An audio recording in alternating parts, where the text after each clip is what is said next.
Il y a une expérience marquante qui a été un peu un tournant pour moi. Ça a été lors de ma 3e année d'HEC.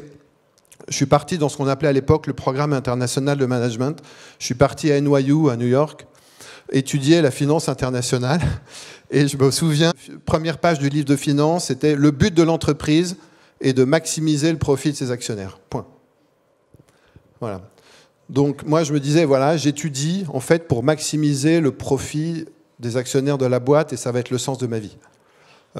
Et donc j'ai connu une période d'une très grande angoisse en fait, de me dire mais je suis passé complètement à côté de ma vie, j'enviais les médecins qui pouvaient eux au moins aider les autres et moi de me dire mais comment avec une étude de gestion de business je vais pouvoir aider les autres. Et j'allais dire au cœur de cette angoisse quelque part, un peu de ce cri intérieur, j'ai eu la possibilité, en fait, un ami m'avait donné l'adresse, bon, c'était les sœurs de Mère Teresa, dans le Bronx, en me disant, tiens, vas-y, va là-bas.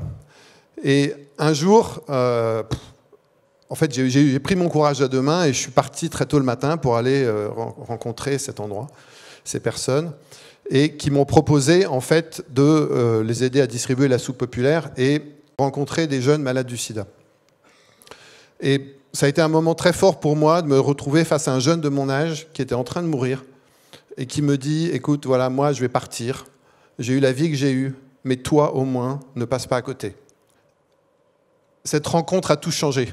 Je me suis dit, en fait, si je suis vraiment moi-même, ce à quoi j'aspire, c'est d'utiliser ma formation de gestion, de commerce, de business, mais au service d'une cause. Et c'est ce qui m'a amené en fait à partir pour le Chili. Ce serait un peu long à raconter, mais on est parti à ce moment-là avec un autre camarade d'HEC. À l'époque, c'était pas du tout classique de partir comme ça en humanitaire. On était vraiment vus comme les deux fous de la promo.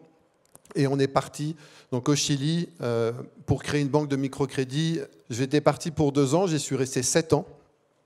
Et au passage, je recevais toujours des lettres de personnes qui me disaient « T'es complètement fou, t'es en train de passer à côté de ta carrière. Qu'est-ce que tu fous au Chili dans l'humanitaire ?» Et je suis resté 7 ans parce qu'au fond, je n'avais pas envie de passer à côté de moi-même et de vivre cette expérience qui était absolument extraordinaire de rencontre de la personne pauvre, en fait, qui m'a aidé à me libérer complètement de toute ma quête de paraître, de vouloir en fait, correspondre à ce que d'autres voulaient que je sois. Et un petit encouragement pour vous, c'est qu'en fait, en revenant, paradoxalement, je suis rentré dans un grand groupe industriel et le poste qui m'a été confié, c'était un poste comme si j'avais fait 9 ans de boîte. Et en fait, ce qui a été valorisé, c'est justement la capacité à prendre un risque, à être entrepreneur et à sortir des sentiers battus. Donc vraiment, je vous encourage, si vous avez quelque chose dans les tripes, quel que soit le domaine, mais ne passez pas à côté, ne vous dites pas, il ne faut pas que je le fasse parce que les autres vont dire que. Sortez de votre zone de confort, allez-y.